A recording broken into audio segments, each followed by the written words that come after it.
The photograph was taken just after sunrise, when the mountain was still undecided about the day. Light spilled unevenly through the trees, catching on the edges of pine needles and the damp straps of a backpack that had already been adjusted twice. In the image, everything looks balanced. The trailhead sign stands upright. The gravel is undisturbed except for a few fresh footprints. And in the center of the frame, there is a person who does not yet know they are about to become a question. They are smiling, but not for the camera. It's the kind of smile people wear when they're thinking ahead, already halfway into the quiet they came here to find. One hand rests on a hip, the other hooked loosely into a shoulder strap. The jacket is zipped just high enough to block the morning chill. Nothing about the photograph suggests urgency or danger. There are no warning signs in the background, no dark clouds rolling in, no sense that this moment will be replayed by strangers decades later. Search for clues that were never meant to be left behind. This was not supposed to be a remarkable day. That is what makes the image so unsettling in hindsight. It wasn't the start of an expedition or a test of endurance. It was a hike, a few hours alone with elevation, and air, and the kind of silence that cities forget how to make. The mountain had been there long before this moment, and would remain long after. At the time, it felt permanent, reliable, almost gentle in its promise of escape. The camera captured more than face. It captured confidence. Not arrogance, but familiarity. The kind that comes from having walked trails before, from knowing how to read the terrain and trust your footing. This wasn't someone who looked lost or uncertain. This was someone stepping into a routine, believing the trail would give back exactly what it always had.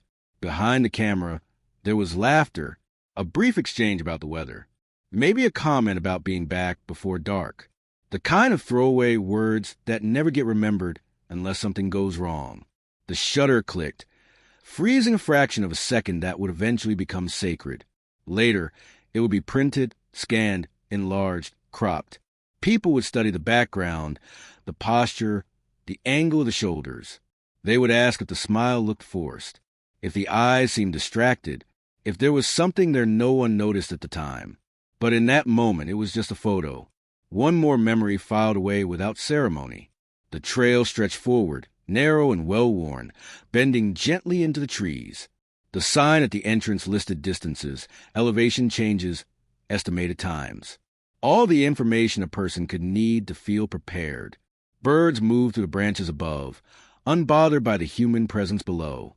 The forest smelled like damp earth and crushed needles, that clean, grounding scent that convinces people they are safer than they are. This is a part of the story where nothing is wrong yet. And that matters, because mystery doesn't begin with fear. It begins with normalcy, with a moment so ordinary that no one thinks to mark it as the last time everything made sense. The person in the photograph had plans beyond the hike, groceries to pick up later, messages to respond to, a life waiting patiently on the other side of the trail. There was no sense of departure, no emotional goodbye, just the assumption of return. That assumption is invisible in the image, but it's there. It hangs in the air around the photograph, woven into every detail.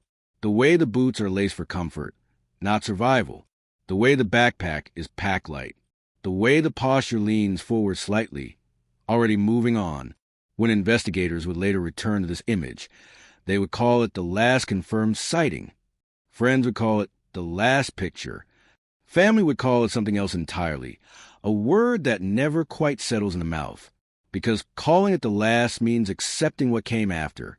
And for a long time, no one was ready to do that. The mountain, of course, does not appear in the photograph as a threat. It rarely does. It rises quietly behind the trailhead, patient and unreadable. Mountains do not announce what they will take. They simply wait. Looking at the image now, years removed from the morning it was taken, it's impossible not to notice how still everything feels. The calm is almost too perfect. It creates the illusion of control, of predictability, as if the trail is a straight line and not a maze of decisions, turns, and moments where a single choice can change everything. This is where the story truly begins. Not with a disappearance, not with sirens or search teams or unanswered phone calls. It begins with a person standing at the edge of a path, believing that the world will behave the way it always has. believing that a mountain is just a mountain, believing that a few hours of solitude will end exactly where it should. The photograph does not lie, but it does not tell the truth either. It simply records a moment before the rules change, before certainty slipped quietly out of reach. And that is why, even now, this image refuses to let go. Because every mystery has a final moment of innocence, a breath taken without fear, a step forward without hesitation, a smile caught in the wrong place at the wrong time, destined to become the beginning of a question no one can fully answer. The decision to hike that morning did not arrive suddenly. It had been forming quietly, the way certain needs do, long before they are spoken out loud. In the days leading up to it, there were small signs of restlessness. Conversations that drifted, pauses that lasted a second too long. The kind of mental static that makes familiar rooms feel cramped and familiar routines feel heavier than they should. The mountain offered something that could not be articulated easily, space without expectations. For people who knew them well, hiking was not an act of escape, but of regulation. It was how they reset. When life grew too loud or emotions piled up without names, the trail became a place where nothing was required except forward motion.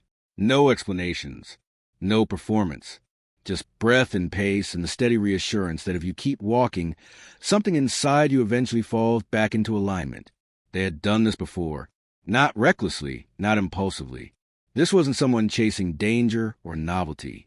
The gear they owned had been collected over time, each piece chosen for comfort and reliability rather than flash. Boots broken in over years. A backpack that fit just right, molded to their shoulders as if it belonged there. The mountain wasn't a challenge to be conquered. It was a companion that asked for respect, not bravado. Friends would later describe them as thoughtful, introspective, sometimes difficult to read, not withdrawn but inward-facing.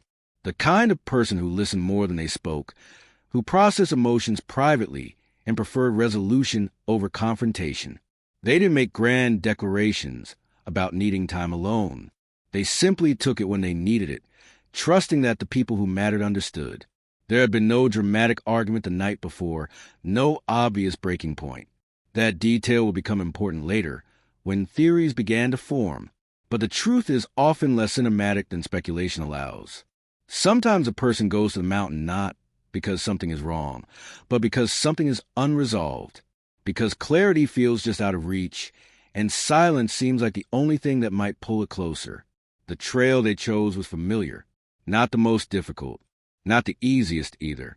A route that offered gradual elevation, long stretches of forest, and moments where the trees opened just enough to remind you how small you were. It was a kind of hike that gave you time to think without punishing you for it. Time that could stretch or compress depending on your mood. That morning, they moved through their routine with practiced ease. Checked the weather, tied laces, adjusted straps. Nothing was rushed, but nothing lingered either. There was an unspoken confidence in the preparation, the kind that comes from having done something enough times that it no longer feels like a decision. It felt necessary, like brushing your teeth or opening a window after a long night. What they carried with them was minimal: water, a light snack, a map, folded and tucked away more out of habit than concern. No emergency beacon, no heavy equipment. This was not a journey planned with disaster in mind. It was built on trust. Trust in experience. Trust in the trail. Trust in the idea that nature, when treated with care, would return the favor. People would later ask why no one stopped them, why no one insisted on coming along. But there was nothing to stop, no alarm bells ringing. This was a normal choice made by someone who had earned the right to make it without supervision. Independence was part of who they were, not in a reckless way, but in a quietly self-sufficient one. Emotionally, the hike represented a pause, a place between obligations, between versions of themselves. Life had been asking questions lately, and none of the answers felt complete. There were responsibilities pulling in different directions, expectations that didn't always align with desire. The mountain did not ask who they were supposed to be. It simply allowed them to exist. Those closest to them would later replay their last conversations endlessly, searching for a hidden meaning, a comment that sounded casual at the time, a tone that now felt weighted. But memory is not a recording. It reshapes itself around loss, turning neutral moments into potential warnings. At the time, there was nothing that stood out as final. The idea of clearing the mind is often misunderstood. It isn't about emptying thoughts. It's about giving them room to breathe. On the trail, thoughts don't disappear. They line up, they take turns. Problems become shapes instead of noise. Decisions feel less urgent when they're not surrounded by walls and clocks and screens. As they stepped onto the path, the world narrowed in a comforting way. The crunch of gravel underfoot, the rhythm of breath, the subtle burn in muscles waking up. These sensations grounded them in the present, pulling attention away from whatever had been circling in the background of their life. There is a particular vulnerability in moments like this, though it rarely feels that way at the time. When a person is alone with their thoughts, they are open in a way they are not around others. Not weak, but unguarded, trusting the environment to hold them while they sort themselves out. This is not to suggest despair. There was no note left behind, no farewell disguised as routine. The mountain was not chosen as an ending. It was chosen as a reset, a place to return from, not disappear into. And yet, intentions do not control outcomes. The trail does not care why you walk it. The forest does not adjust itself to your emotional state. Nature is neutral in a way that can feel cruel only after something goes wrong. The irony is that this hike, meant to create clarity, would eventually create nothing but questions. The space they sought would expand far beyond what anyone could have imagined, stretching into years of uncertainty. The silence they trusted would become unbearable for those left behind. At the time, though none of that existed, there was only the quiet satisfaction of beginning something familiar. The belief that a few hours alone would smooth the rough edges of life and return them calmer, steadier, more themselves. They walked into the trees, carrying nothing more than that belief. At first, nothing felt wrong. Absence does not announce itself. It begins as a delay, a minor disruption that seems easily explained, a late return, a phone battery drained, a trail that took longer than expected. The kind of things people brush aside because worry feels premature, almost embarrassing, when there are still reasonable explanations available. The expected time came and went quietly. No call, no message. The mountain, meanwhile, continued doing what it always did. Light shifted through the trees. Shadows lengthened. The trail emptied as other hikers made their way back to their cars, boots dusty, stories intact. Somewhere, a gate closed for the evening. Somewhere else, a ranger logged the day as uneventful. At home, the waiting began with patience. Dinner sat cooling longer than planned. A television played without being watched. Every few minutes, there was a glance toward the phone, not in panic, but in casual expectation. The assumption of return still held. It always had before. As the sky darkened, patience thinned. Calls went unanswered. Voicemail picked up at the same familiar tone, now suddenly inadequate. The first edge of unease crept in, subtle but persistent. Not fear yet, just the feeling that the world had slipped slightly out of alignment. Night fell faster than anyone was ready for. In the mountains, darkness is not gradual. It arrives fully formed, swallowing trails and landmarks, changing distances and familiar shapes into something unrecognizable. Temperatures dropped. Wind moved through the trees in long, hollow breaths. This was the moment when concern became action. A friend drove to the trailhead, headlights cutting through the dark. The parking area was mostly empty now, but one car remained, unlocked, undisturbed, exactly where it had been left that morning. The sight of it shifted everything. Possibility collapsed inward. The range of reasonable explanations narrowed abruptly. People stood in the quiet lot, listening to the night, suddenly aware of how little it offered in response. Phone calls multiplied. Local authorities were notified. Names were spelled carefully over the line. Clothing descriptions repeated. The word hiker took on a weight it hadn't carried before. Somewhere, a form was opened. A clock started running, though no one could say what it was counting down to. Search procedures moved slowly at first, bound by protocol and daylight. Flashlights traced the beginning of the trail, their beams thin and uncertain against the vastness beyond. Voices called out a name that echoed back unchanged, as if the mountain refused to personalize the sound. Every unanswered call sharpened the silence. It wasn't just the absence of a person anymore. It was the absence of reassurance, of confirmation, of anything that could push the story in one direction or another. By morning, the disappearance was no longer theoretical. It had weight. The sun rose over a situation that had no clear shape yet, only edges of worry and fear. People gathered at the trailhead, faces drawn, movements tense. The mountain looked the same as it had the day before. Indifferent, beautiful, vast. Search and rescue teams assembled with efficiency born of experience. Maps were spread across hoods of vehicles. Sections were assigned. Radio channels tested. Dogs paced, alert and focused, unaware of the emotional gravity surrounding them. To them, this was a task. To everyone else, it was a fracture opening wider by the hour. The trail, once a place of solitude, filled with purpose-driven movement. Boots pressed new patterns into the dirt. Voices carried farther now, calling a name with urgency. Every bend in the path carried a surge of hope, immediately followed by disappointment. What makes moments like this unbearable is not just fear, but imagination. With no information, the mind fills the gaps mercilessly. A twisted ankle, a missed turn, a fall just out of sight. Each possibility plays out in vivid detail, then gives way to the next. The mountain does not correct these thoughts. It offers no reassurance. Its scale amplifies helplessness, reminding everyone involved how small a single person can be against miles of terrain.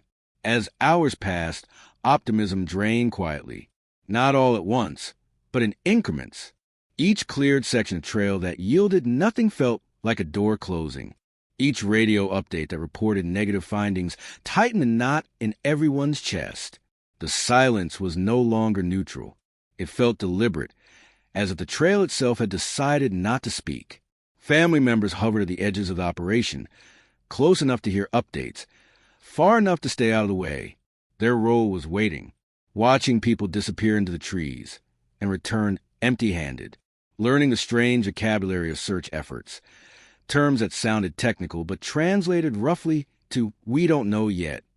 There's a particular cruelty in this phase of disappearance. It exists in a space before tragedy is confirmed, but after safety can be assumed. Hope is still alive, but it is fragile, easily shaken by every passing hour. Time stretches unnaturally, minutes feeling like hours, hours dissolving without meaning. Night came again, bringing forced pauses and renewed fear. Searches scaled back. Darkness reclaimed the mountain. People went home reluctantly, carrying guilt for leaving and exhaustion for staying. Sleep, if it came at all, was shallow and haunted by imagined sounds and half-formed conclusions. The trail stopped answering back, not because it had something to hide, but because it never had answers to begin with. It simply existed, holding whatever truth lay within it, indifferent to human urgency pressing against its edges. By the time the second morning arrived, the absence had fully transformed into a mystery. Not yet cold, not yet defined, but no longer something that could be explained away by patience or optimism. Someone had gone into the mountain to clear their mind. The mountain had taken the opportunity to clear all certainty in return. By the third day, the search had taken on a rhythm that felt both mechanical and deeply personal. It moved forward with clipboards and checklists, but it was powered by fear, hope, and the quiet desperation of people who needed the mountain to give something back. The operation expanded outward from the trailhead in widening circles, each one carefully mapped, each one carrying the same fragile expectation. This might be the pass where everything changes. Helicopters cut to the air above the tree line, their low thrum echoing across valleys and ridges. From above, the forest looked deceptively uniform, a dense canopy that concealed as much as it revealed. Searchers leaned out, scanning for unnatural shapes or colors. Anything that did not belong. A flash of fabric, a break in pattern, a sign that human presence had left a mark behind. On the ground, teams moved slowly and deliberately. Every step was measured, every patch of earth inspected. They followed established protocols, but experience told them that people rarely disappear according to plan. a wrong turn taken casually, a shortcut chosen impulsively, a moment of overconfidence. The trail map, once so reassuring, now felt incomplete, a suggestion rather than a guide. Dogs were brought in, noses low, bodies tense with focus. When they caught a scent, there was a ripple of anticipation that moved through the group like electricity. Conversations hushed. Radios crackled with sudden urgency. People leaned forward, breath held, watching as handlers followed the invisible line the dogs traced through brush and shadow. And then, inevitably, the line would falter. The scent would thin. The dog would circle, confused, then stop. Another possibility raised, then withdrawn. Each false lead left a residue. Hope didn't disappear, but it changed shape. It became cautious, guarded, afraid to fully rise again. Searchers learned not to look too closely at one another's faces when a promising moment dissolved into nothing. The mountain gave them pieces, but never the whole picture. A scuffed patch of dirt just off the trail. A broken branch at shoulder height. A footprint that could not be definitively tied to anyone. Object without context. Fragments without narrative. Each discovery was logged, photographed, discussed. And each one carried the same uncomfortable question. Was this part of the story or just coincidence? Personal belongings carry a particular emotional weight in searches like this. They are proof of presence, but not of safety. When a piece of gear was found, something familiar, something undeniably theirs, the reaction was complicated. Relief that the search was on the right track collided with fear about what it implied. Finding an object meant the person had been there. It also meant they were no longer with it. News of these discoveries traveled fast, often reaching loved ones before full explanations could follow. Phones rang with updates that sounded more hopeful than they felt. Words were chosen carefully, balanced between transparency and restraint. No one wanted to say too much. No one wanted to say too little. As days passed, fatigue set in. Physical exhaustion was visible in slumped shoulders and slower steps. Emotional exhaustion was harder to measure. It lived in the way voices softened, in the way people avoided eye contact when passing by family members waiting for news. There was a growing awareness that effort did not guarantee outcome. Weather shifted unpredictably, complicating the search further. Rain erased tracks. Wind scattered scents. The mountain seemed to rearrange itself overnight, undoing hours of careful work with indifference. Each change in conditions felt like another door closing, another layer of difficulty added. Despite this, the search pressed on. Volunteers arrived from neighboring areas, drawn by empathy or by the unsettling familiarity of the situation. Many had their own reasons for being there. A missing brother years ago, a close call on a trail, a sense that helping might somehow balance the scale. They walked side by side, strangers united by purpose, calling out a name that grew heavier each time it went unanswered. The sound carried differently now, not hopeful, not panicked, but determined, as if volume or repetition might convince the mountain to respond. But the mountain remained silent. Search coordinators adjusted strategies constantly, responding to new information, reassigning teams, expanding grids. From the outside, it looked thorough, relentless. From the inside, it felt like trying to assemble a puzzle without knowing how many pieces were missing. At night, searchers returned to base camps and vehicles, bodies aching, minds restless. Conversations replayed the day's findings, analyzing every detail for significance. Someone would suggest revisiting a section already cleared. Someone else would argue for pushing farther out. The debate was quiet but urgent. Time mattered, even if no one could say exactly how. For the family, this phase was torture. They existed in a state of suspended reality, tethered to updates that never brought closure. Each ring of the phone sent a jolt through their bodies. Each pause before a sentence felt unbearable. They learned to read tone more than words, to sense disappointment, even when it was disguised as professionalism. What made it worse was the knowledge that the search was competent. This was not a case of neglect or indifference. Everyone involved was doing exactly what they were trained to do. And still, the truth remained elusive. The contrast between effort and result became impossible to ignore. Hundreds of eyes scanned the same terrain. Dozens of hands combed through brush and ravines. Hours accumulated into days. And yet, the most important thing was missing. The mountain was not withholding answers maliciously. It was simply vast. It held too many places where something could go unseen. Too many ways for a person to vanish without leaving a clear trace behind. As the search continued, a quiet shift occurred. The focus moved from rescue to recovery, though the word was rarely spoken out loud.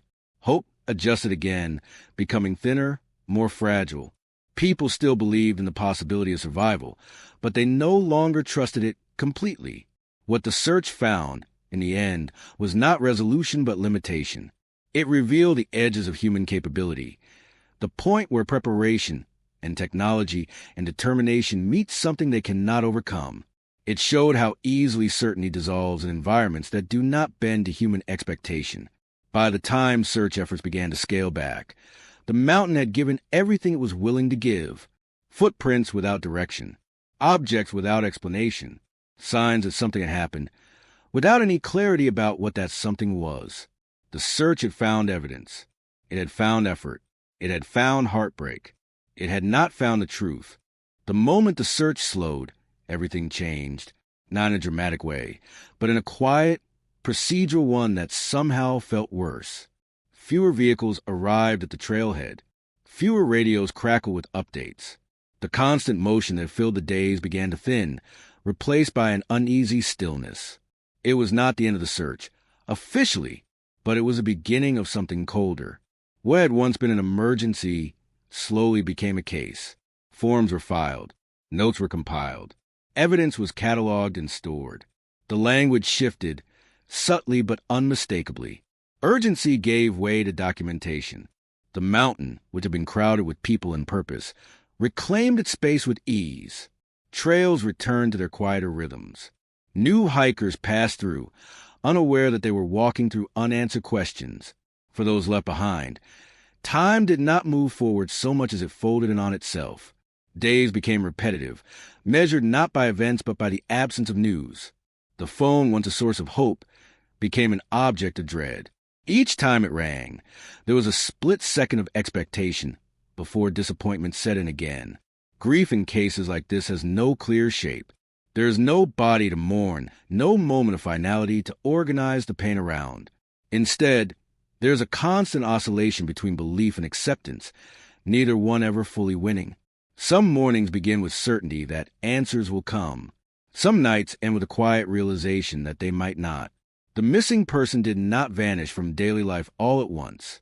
Their absence was felt in fragments. An empty chair, a name not spoken, a habit that no longer made sense.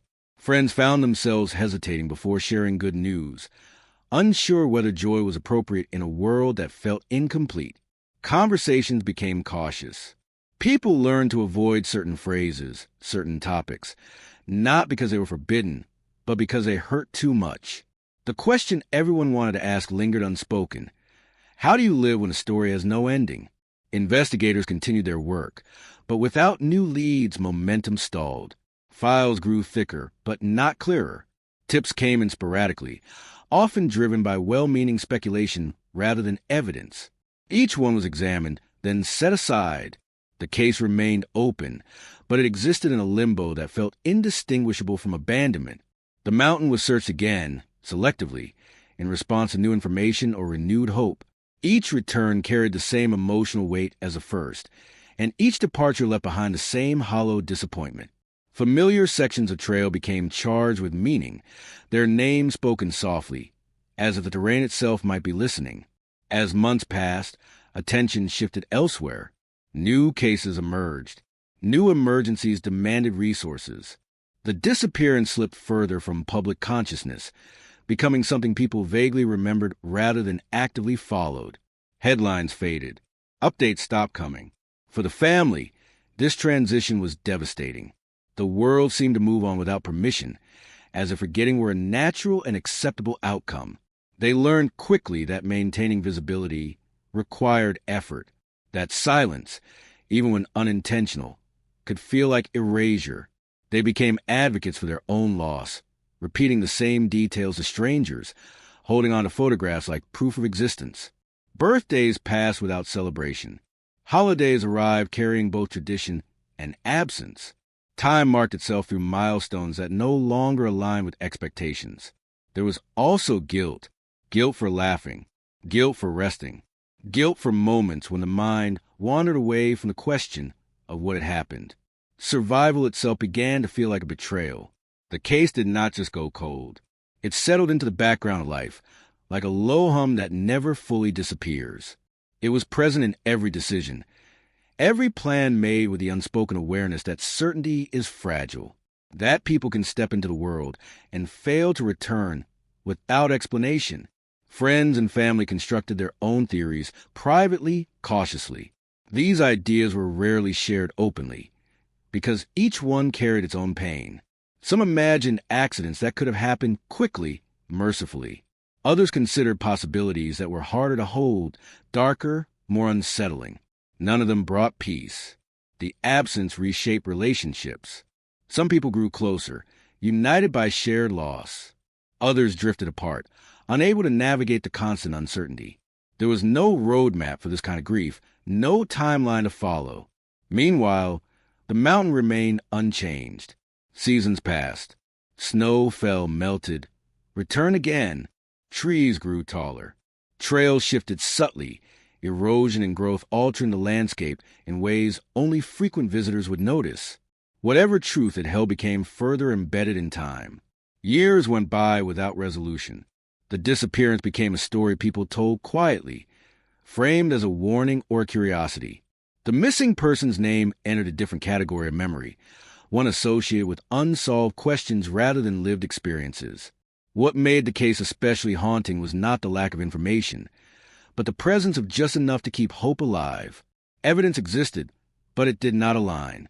Clues pointed in directions that went nowhere. Every so often, something would resurface, a rumor, a possible sighting, a newly remembered detail, only to dissolve under scrutiny. The coldness of the case was not a reflection of indifference, but of exhaustion. There are only so many times you can search the same ground without finding something new. There are only so many ways to say, "We don't know," before it becomes a final answer. And yet, even as the case faded from active investigation, it never truly ended. It lingered, unresolved, pressing gently but persistently against the lives it touched. It waited in file cabinets and memory alike, dormant but not gone. The mountain had taken someone and offered nothing in return. And in the space left behind, time did what it always does. It kept moving, whether anyone was ready or not. 25 years does not arrive all at once.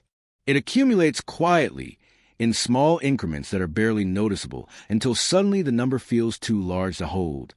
By the time a quarter century had passed, the disappearance was no longer something people talked about in the present tense. It lived in memory, in archived reports, in the careful way the family spoke about the past, as if the wrong phrasing might cause something fragile to collapse. In the beginning, time had been the enemy. Every hour, without news, felt like a theft. But as years stretched on, time became something else entirely. It stopped feeling like a countdown and started feeling like a weight. Not crushing, but constant. Something always there, pressing gently, reminding everyone involved that the world had kept moving without permission. The family learned how to function inside that reality. They developed routines that allowed them to live while still carrying the unanswered question. Some days were easier than others. Some days the absence receded into the background, almost manageable. Other days a smell, a sound, a familiar place could pull everything back into sharp focus, as if no time had passed at all. What surprised them most was not how much they remembered, but how much they forgot. Details unrelated to the disappearance faded naturally, like they would in any life. But the moments surrounding that day remained unervingly clear. The last conversation, the weather, the time on the clock when worry first took root. Memory, it seemed, had chosen its priorities. As the years passed, people outside the immediate circle began to frame the story differently. It became a cautionary tale, a local mystery, something discussed with a degree of distance that felt foreign to those who had lived inside it. Strangers spoke in theories, in hypotheticals, in detached curiosity. They asked questions without realizing how heavy each one was. The case itself existed in a strange limbo, officially unsolved, technically open, practically untouched. Detectives rotated through departments. New names replaced old ones on the paperwork. Each transition came with a brief review, a promise to look again, and then the same conclusion. Without new evidence, there was nowhere to go. Files were digitized. Old notes were scanned. Photographs were preserved in higher resolution than ever before. Technology offered clarity but not answers.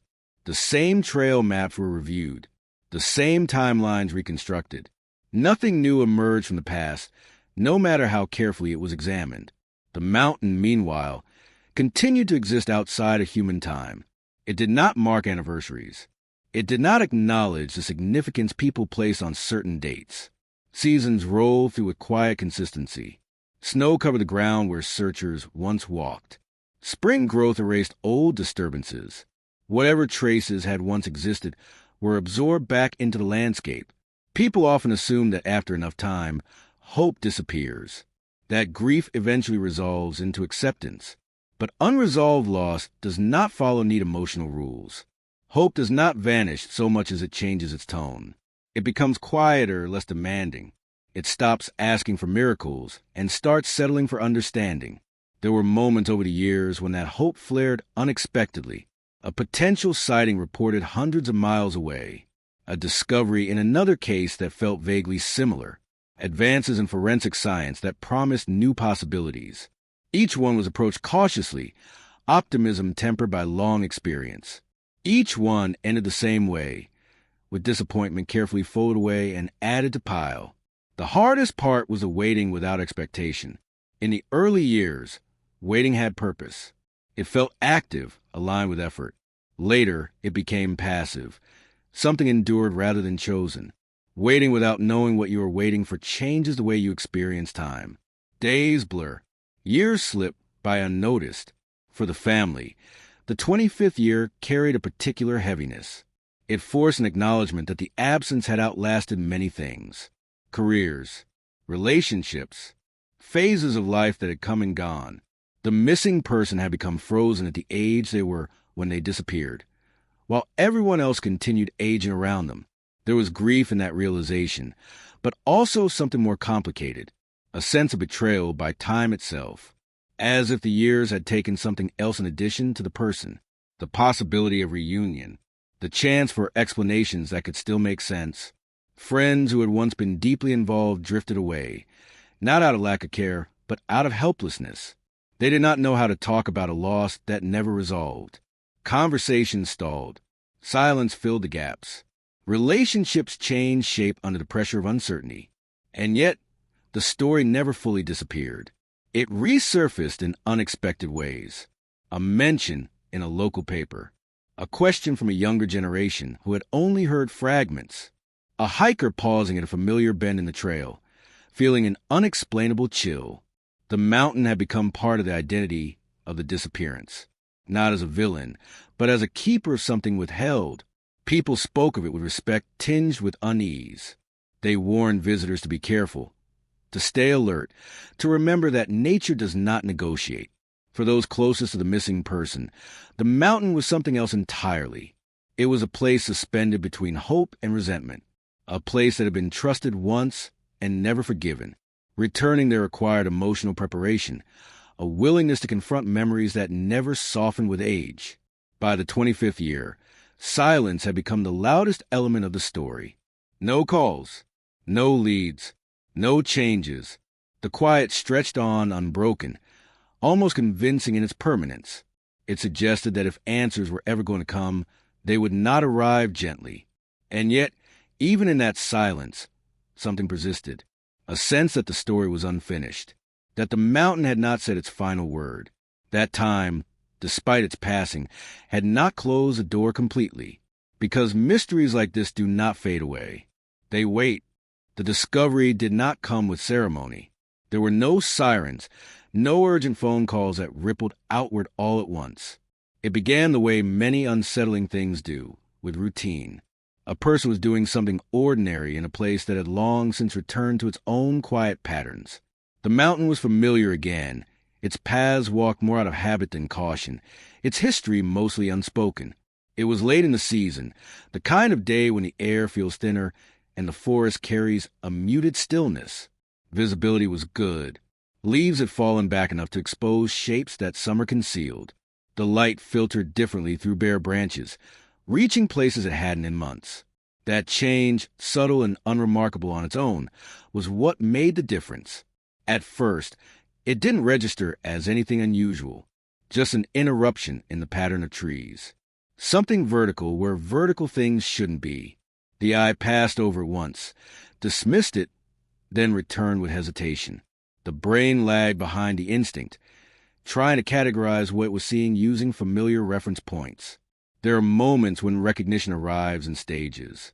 First confusion, then disbelief, then a sharp, undeniable clarity that makes the body react before the mind can catch up. The person who saw it felt all three in rapid succession.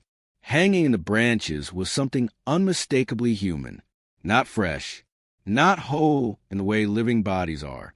Time had worked on it patiently, stripping away details, softening edges, blending it into the environment just enough to make its presence almost invisible. Almost. The shock was not in the sight itself, but in the implication. This was not a place people expected to find answers anymore. The mountain had been searched, documented, cleared. Or so everyone believed. The idea that something had been there all along, unnoticed, was deeply unsettling. Authorities were notified. Procedures followed. The area was secured with a carefulness that suggested both reverence and unease. Those involved spoke quietly, as if volume alone might disturb something that had been undisturbed for decades. Word traveled quickly, but not widely. It reached the people it needed to reach first. Family members were informed with measured language, phrases chosen prepared without overwhelming. Even so, the impact was immediate. Years of suspended grief surged forward, colliding with a reality no one had fully prepared for. The location raised immediate questions. It was not far from the original trail, not in some distant, unexplored ravine. It existed within a space that had been walked, flown over, scanned. How could this have been missed? The position was equally troubling, suspended in a way that did not align neatly with accidental falls or typical patterns of misadventure.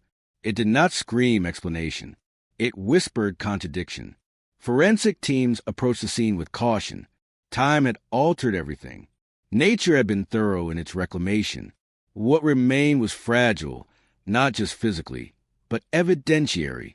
Every movement mattered. Every observation carried weight. As the remains were carefully recovered, the mountain seemed to close in, its quiet suddenly oppressive. The forest had held this secret without acknowledgement for a quarter century. Now, in the span of a few hours, it was being asked to give it up. Initial assessments confirmed what many had already suspected. The remains were consistent with someone who had been missing for a very long time. Confirmation would come later, through processes that were both clinical and deeply personal. But the emotional truth arrived immediately. Relief and horror coexisted uncomfortably. Relief that something had finally been found. Horror at what that something was. Closure and confusion arrived together, neither willing to wait their turn. The discovery reopened wounds that had learned how to scar over without healing.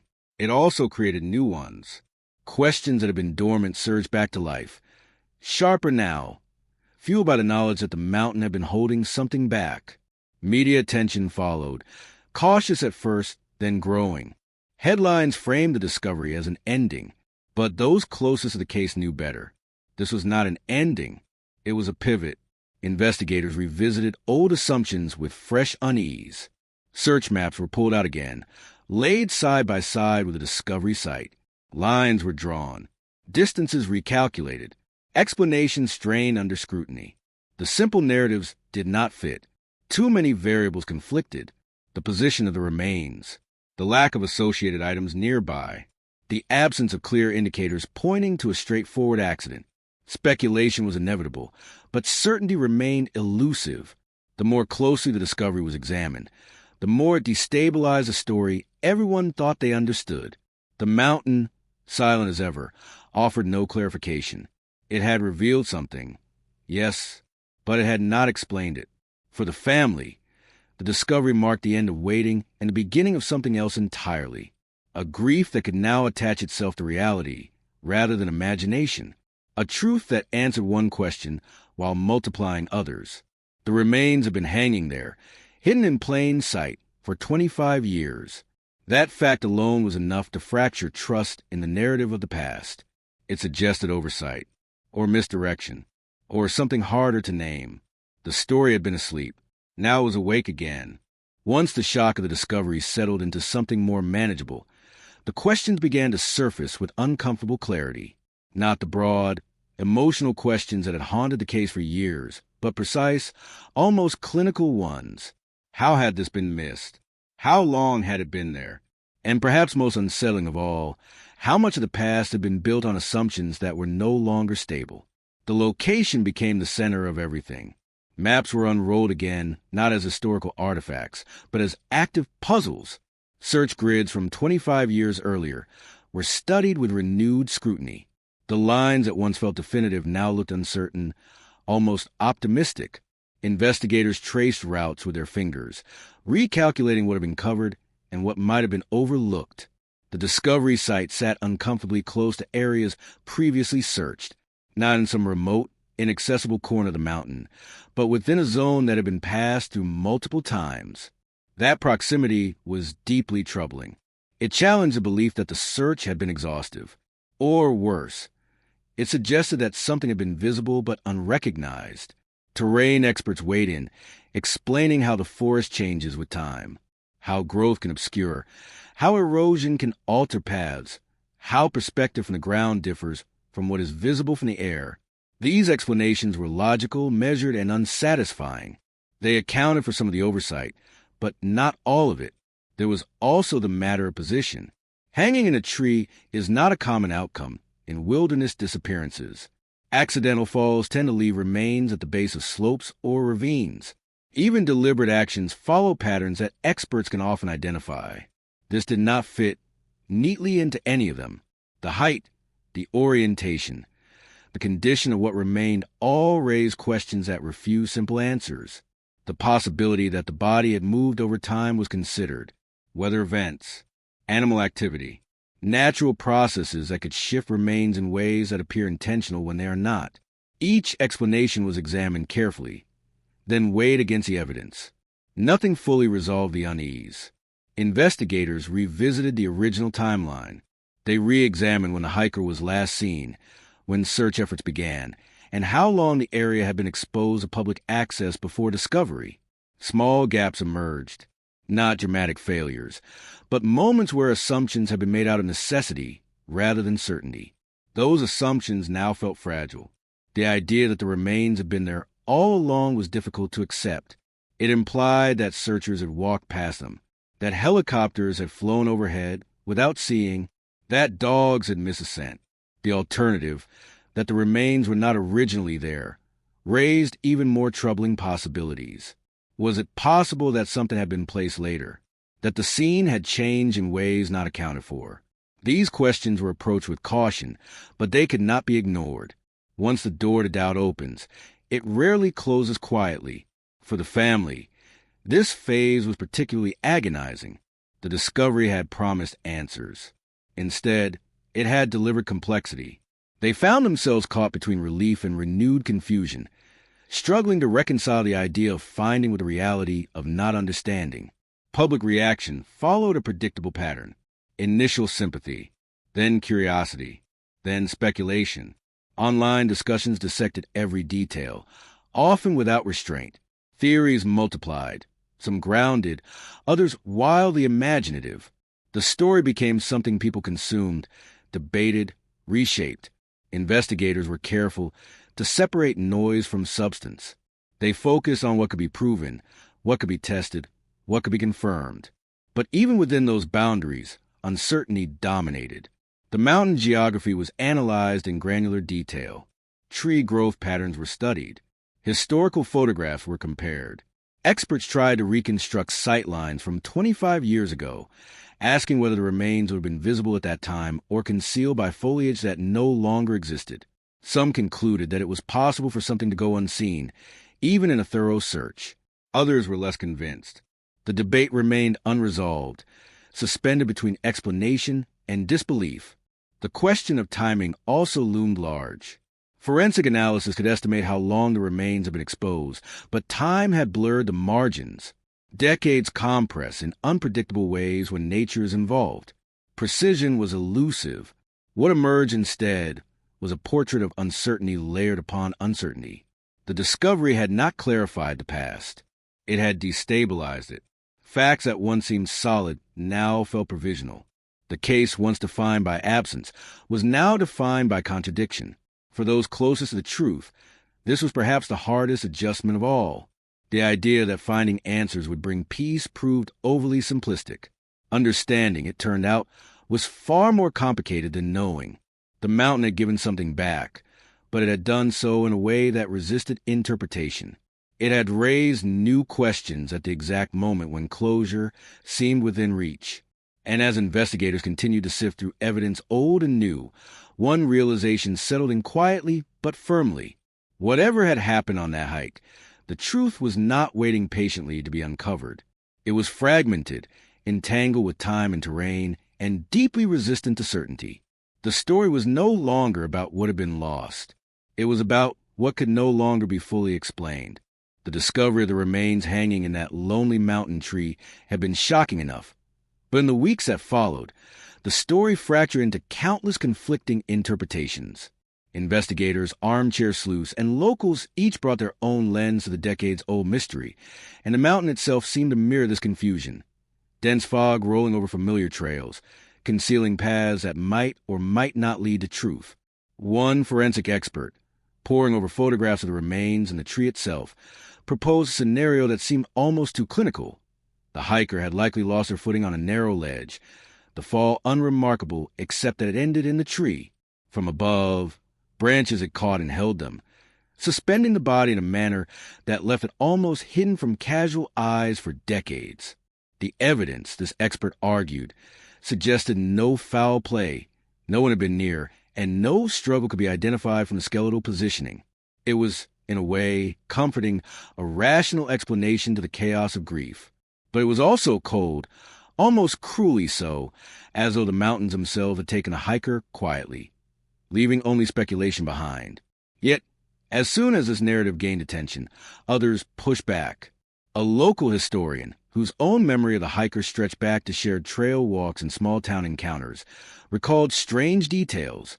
Reports of a shadowy figure near the trail in the days leading up to the disappearance, cryptic remarks overheard in the town's general store, and whispers of long-standing disputes over land and cabin boundaries. For her, the discovery could not be as simple as an accident. There were too many unanswered questions. The hiker had been cautious, competent, a careful soul who knew the mountain like the lines of their own hand. Falling into a tree by chance seemed improbable. These conflicting interpretations rippled outward, each narrative pulling the public in different emotional directions. Some were reassured, clinging to the idea of a tragic accident, finding closure in the rational. Others were unsettled, drawn to darker possibilities, imagining that the hiker might have been lured or confronted by someone who wanted them gone, leaving them suspended in that remote place, forgotten and isolated. For the family, these conflicting theories were not merely intellectual exercises. They were emotional storms. Every new theory forced them to relive decades of uncertainty, balancing hope and dread in the same fragile heartbeat. Adding another layer to mystery were the amateur detectives who had studied old maps, weather records, and even wildlife patterns. Some suggested that the hiker's route had been altered by natural conditions. Sudden rain, loose rocks, or hidden ravines could have redirected them toward that fateful tree. Others pointed out inconsistencies in witness reports, claiming that someone had claimed to see the hiker near a parked trail that, according to the official timeline, should have been impossible. These observations, although speculative, were presented with a fervent conviction that lent them weight in the public imagination. The mountain, in all its silent immensity, seemed almost a character in this debate. Every fog-shrouded ridge and shadowed valley could be read as evidence or as red herring. Some photographers who had documented the trail noted patterns in how light filtered through the forest at certain times of day, and they suggested that anyone observing the hiker might have been concealed unseen. Even the tree itself, which had held the remains for decades, became a focal point of scrutiny. Its twisted branches, gnarled knots, and scars told stories to some, mere imperfections to others. The debates over whether the tree's formation was natural or somehow pivotal in the hiker's death became a metaphor for the entire case, ambiguous, layered, and resistant to simple explanation. Emotionally, the resurgence of conflicting theories reopened wounds for those closest to the hiker. Parents and siblings who had spent years trying to reconcile with loss found themselves again drawn into the labyrinth of speculation. Every conversation, every article, every online post brought both hope and fear. Some clung to the idea that understanding the hiker's final moments might finally allow them to grieve properly. Others feared that the relentless focus on theories, as intriguing as they were, might never yield closure, that the mountain secrets were eternal and perhaps unsolvable. Narratively, the tension grew because these conflicting theories were not mutually exclusive in their emotional impact. A rational explanation, accidental death, offered the relief of clarity but left behind the existential unease of a life lost in isolation. Darker theories promised intrigue and the hope of justice, yet they carry with them the unbearable weight of imagining human cruelty or negligence. And somewhere between these extremes, the public became both detective and voyeur, captivated by the slow burn of revelation and the psychological drama of the unresolved. Media coverage further amplified this dissonance.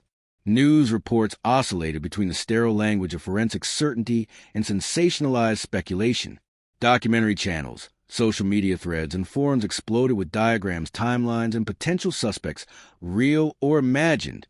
Each piece of evidence, or even reinterpretation of old evidence, became a battleground. The story, once linear in memory, now unfolded in a kaleidoscope of competing perspectives, each adding emotional resonance while deepening narrative ambiguity. The psychological weight of this resurgence was profound.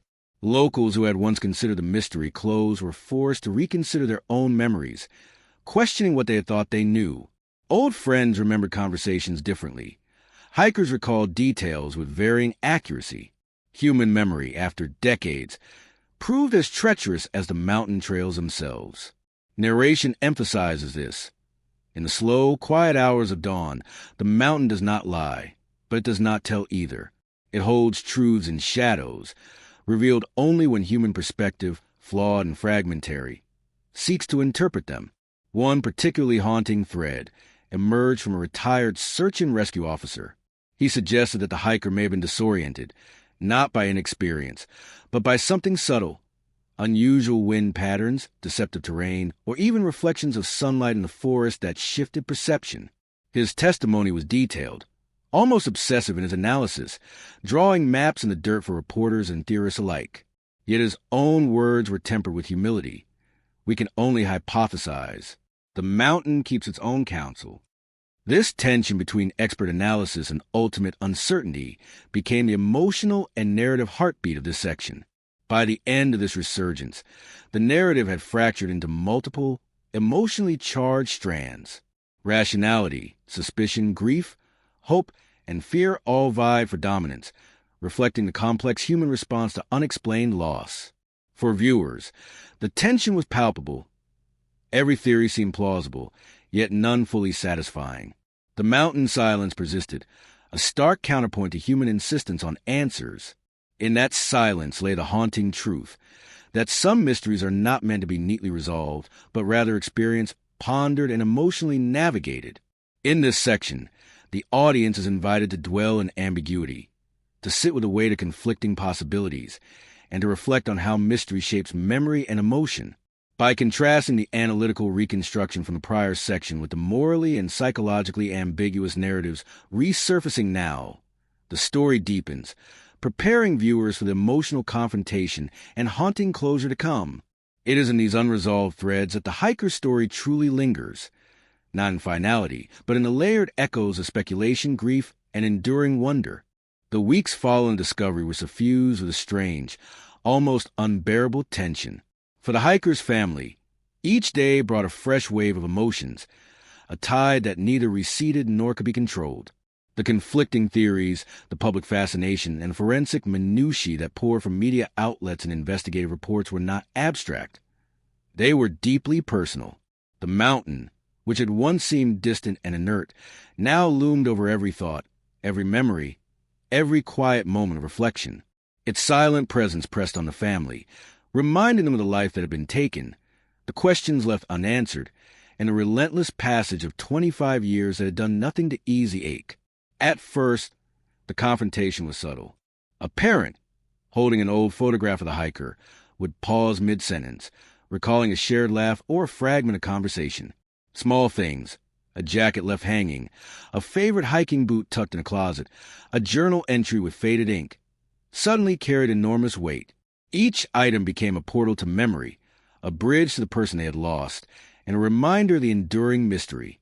The intensity of grief, already a constant undercurrent, surged unpredictably. Tears came unbidden, sometimes in private, sometimes in the company of those who had endured the same decades-long waiting. The confrontation grew more explicit during interviews with the press and documentary crews. The hiker's siblings, cousin, and childhood friends were asked to recount memories they had long tried to keep in a quiet, protected place. Some spoke with restraint, voices steady but eyes betraying inner turmoil. Others faltered, words catching in throats that had grown accustomed to silence. It was a rehearsal of grief, but also a rehearsal of confrontation, with facts, with rumors, with theories that seemed to challenge everything they believed about their loved one's disappearance. Family dynamics, long strained by loss and the unending uncertainty, were brought into sharp focus. Parents who had maintained stoic fronts for decades found themselves arguing over interpretations of the forensic reports. Siblings who had kept their own doubts buried now confronted each other over what could have been overlooked, what might have been ignored, and what could never be recovered. There was anger, sometimes quiet and simmering, sometimes eruptive and raw. There was guilt, often irrational but deeply felt. And there was an undercurrent of helplessness that no argument or analysis could fully dissipate. One particularly poignant moment occurred when the hiker's closest childhood friend visited the site of the discovery. Standing at the base of the tree, they spoke softly, as though addressing the hiker directly. "I'm sorry we didn't find you sooner. I'm sorry we weren't enough." Their voice trembled, and the wind seemed to carry the words through the forest, across decades of silence. This scene, captured on camera, became emblematic of the emotional confrontation, an attempt to communicate with a life interrupted, a soul suspended in both memory and mystery.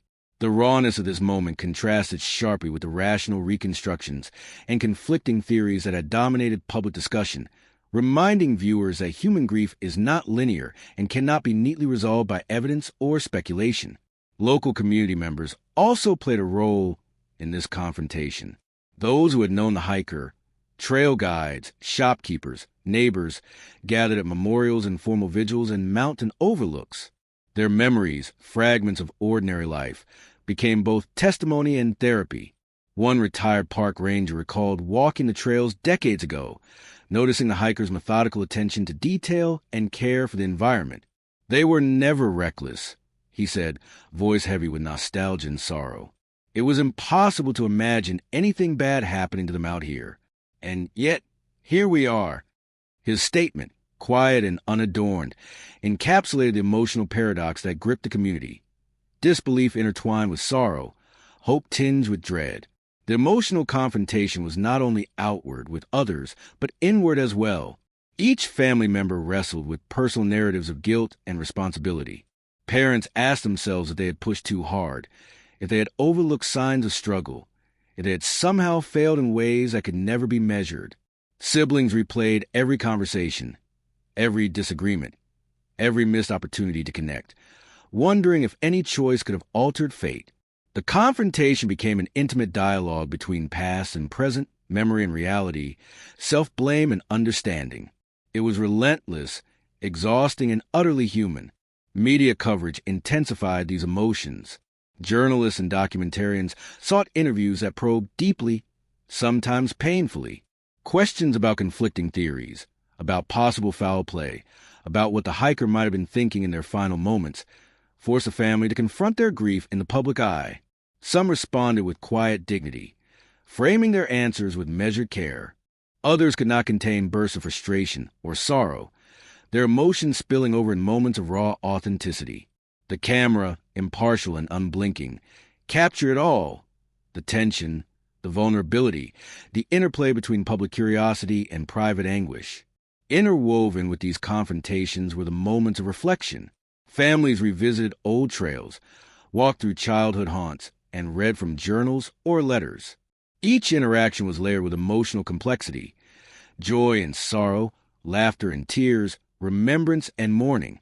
The mountain trails, once a space of adventure and freedom for the hiker, became a place of meditation, confrontation, and emotional reckoning. Nature itself seemed to participate, winds shifting through trees as if acknowledging their presence, streams murmuring like whispers of memory, sunlight filtering to the canopy in patterns that evoke both hope and melancholy. The psychological dimensions of grief became increasingly apparent.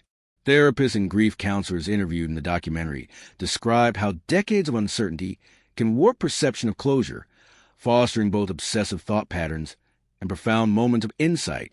The family, grappling with the resurgence of speculation and the discovery itself, experienced these extremes in succession. They oscillated between hyper-awareness, scrutinizing every detail of forensic reports, revisiting old maps, dissecting witness statements, and periods of numbness, where emotional overwhelm rendered the mountain and its story almost unreal. The confrontation also revealed the resilience inherent in human connection. Family members, despite arguments and emotional eruptions, often returned to each other, seeking solace in shared memory and communal grief.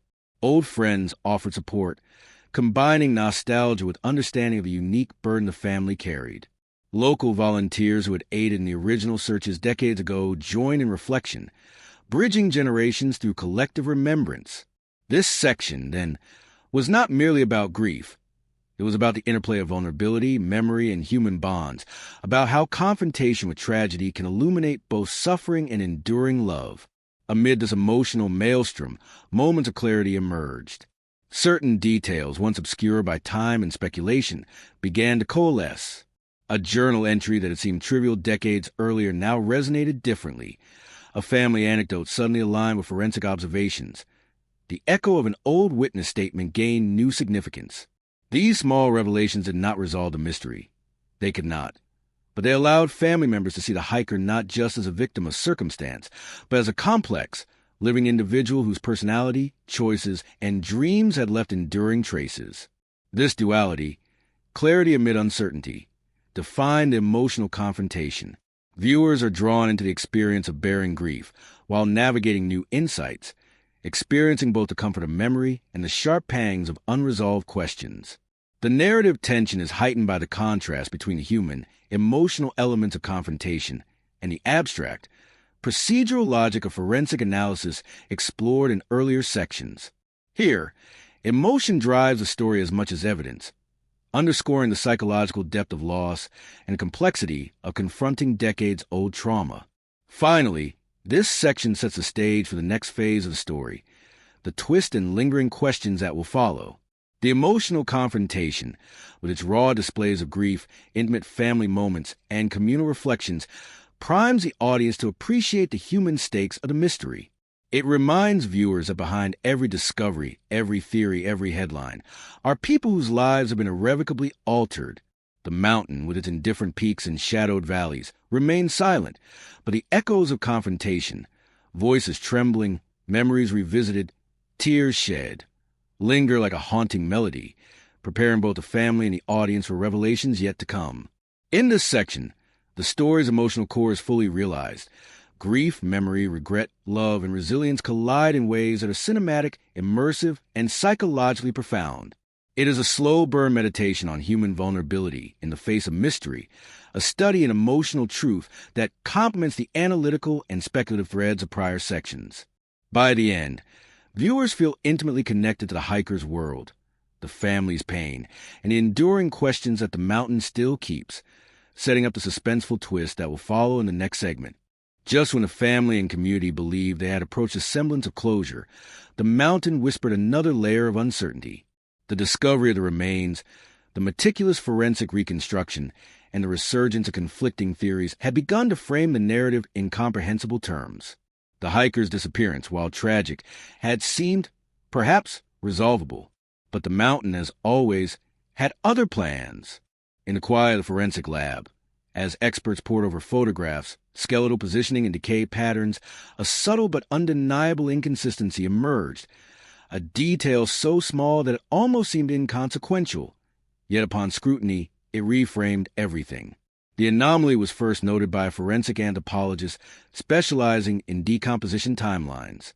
The body, it seemed, had been exposed in its final position for slightly longer than the initial search and rescue efforts had suggested.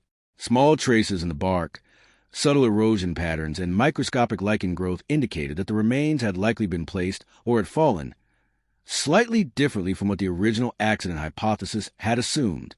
It was a minor detail on paper, but it cast shadows over the narrative that had been building for weeks.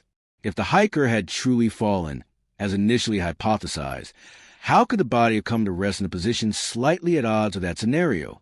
This revelation rippled through the investigation with electric urgency. Detectives, historians, and even amateur sleuths immediately seized on it, constructing alternative possibilities. Some suggested that the hiker had not simply lost their footing, that perhaps another presence had been involved, someone who had been nearby, unnoticed, perhaps even manipulating circumstances. Others proposed a far more subtle theory, that natural forces, wind, shifting soil, or the sudden collapse of small ledge had altered the body's position over time. Yet each hypothesis carried weight precisely because the details were ambiguous, neither proving nor fully refuting prior assumptions. For the family, this new development was seismic. Parents and siblings, who had begun tentatively to accept the idea of an accidental death, were suddenly thrust back into a maelstrom of doubt, speculation, and renewed anxiety. Memories long thought reconciled resurfaced with sharper edges. Every argument, every overlooked warning, every decision made on the day of the disappearance was now re-examined through a lens of suspicion. Emotional tension spiked, manifesting in heated discussions, sleepless nights, and moments of quiet despair when the weight of uncertainty became unbearable. Adding complexity to this twist was a long-forgotten diary entry, discovered tucked within the pages of a journal the hiker had kept decades ago. In it, they described a trail deviation, an intentional detour to explore a hidden grove, a place noted only on certain obscure maps of the area. The writing was casual, almost whimsical, yet the implications were profound. Could the hiker have been somewhere the original search never considered? Could the body have ended up in the tree not as a result of an accident along the main trail, but through a misadventure in an uncharted, isolated part of the mountain? This subtle revelation reshaped both forensic interpretation and public speculation, breathing new tension into a story that had seemed linear. The mountain itself seemed to conspire in ambiguity. As drone footage, aerial scans, and modern mapping techniques were overlaid on old photographs, investigators discovered that certain ridges and ravines had been obscured by tree growth and landslides over the decades. Trails that had once been visible were now hidden in dense undergrowth, and small rock slides could have created micropaths leading to the precise location of the remains. These findings complicated both the accident and foul play hypotheses, leaving the narrative suspended between the plausible and the unknowable. The mountain, ever indifferent, remained both witness and enigma. Local rumors, which had lain dormant, gained renewed life. Older residents recalled fleeting glimpses of the hiker in places they shouldn't have been, or strange sounds in the forest that could now be reinterpreted in light of the new discovery. Some even claimed that the hiker had mentioned plans to explore areas too wild for the casual hiker, a phrase that had previously seemed innocuous but now hinted at potential danger. The interplay between memory, interpretation, and time created a psychological tension that mirrored the physical peril of the terrain itself. Uncertainty could not be resolved, only contemplated. The forensic team also uncovered subtle clues that deepened the mystery. Minute fibers, likely from clothing, were found caught in knots of the tree branches, suggesting movement after the initial fall or placement. While not definitive, these findings suggested that the body may have been in motion posthumously or relocated under circumstances still unknown. Experts debated endlessly, balancing probability with speculation, and the discussions themselves became part of the public narrative, broadcast through documentaries, social media threads, and investigative forums. Every new theory, no matter how nuanced, amplified emotional stakes, especially for family who live with the mountain silence daily. Even behavioral experts weighed in, considering the hiker's psychology and habitual patterns. Could they have intentionally taken a detour that led to danger? Did they, in their meticulous planning and awareness, make a singular misjudgment in the mountain's deceptive terrain? Or was there an external human factor that forced an unnatural outcome? Each question opened a cascade of possibilities, and none offered a satisfying resolution. The tension between personal agency and environmental fate became a core emotional undercurrent, emphasizing how tragedy often intertwines with the unpredictability of circumstance. In parallel, the emotional impact on the family intensified. Siblings wrestled with anger and guilt. Anger at the mountain that had claimed their loved one, at the slow unraveling of narrative certainty, at the human capacity for cruelty or negligence that might have played a role. Guilt, equally consuming, revolved around imagined failures.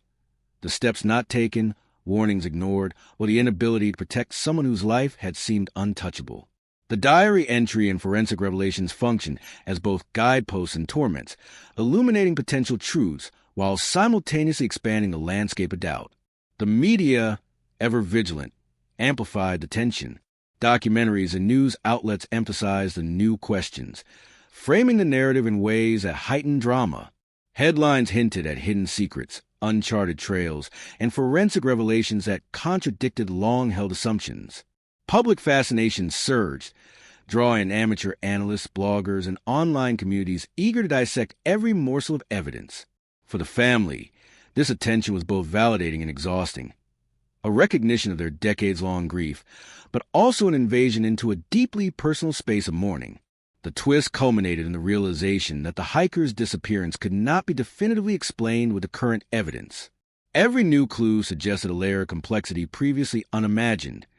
The body's position, the hidden trails, the diary entry, environmental changes, and human memory all intersected to form a narrative that was at once plausible and unknowable. This duality, partial understanding alongside unrelenting mystery, created a profound emotional resonance, both of family and the audience. It was a reminder that life and death often defy simple categorization. Narratively, the twist functions as the apex of suspense.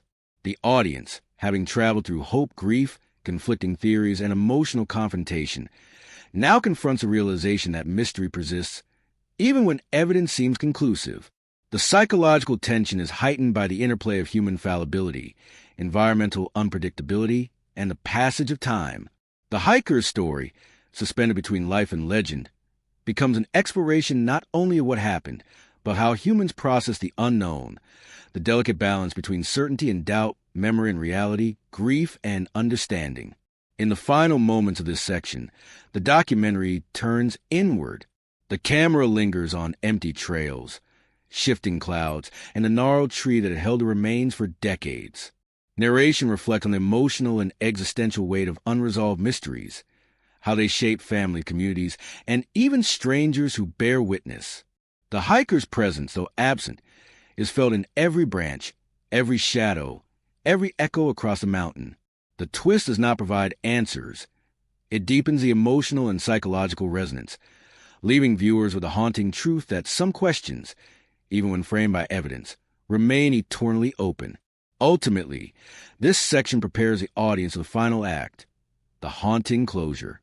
By raising new questions, revealing inconsistencies, and emphasizing the interplay of memory, evidence, and emotion, it heightens suspense while deepening empathy. The hiker's story is no longer just about a disappearance. It is about how humans confront uncertainty, wrestle with grief, and search for meaning in the face of relentless mystery.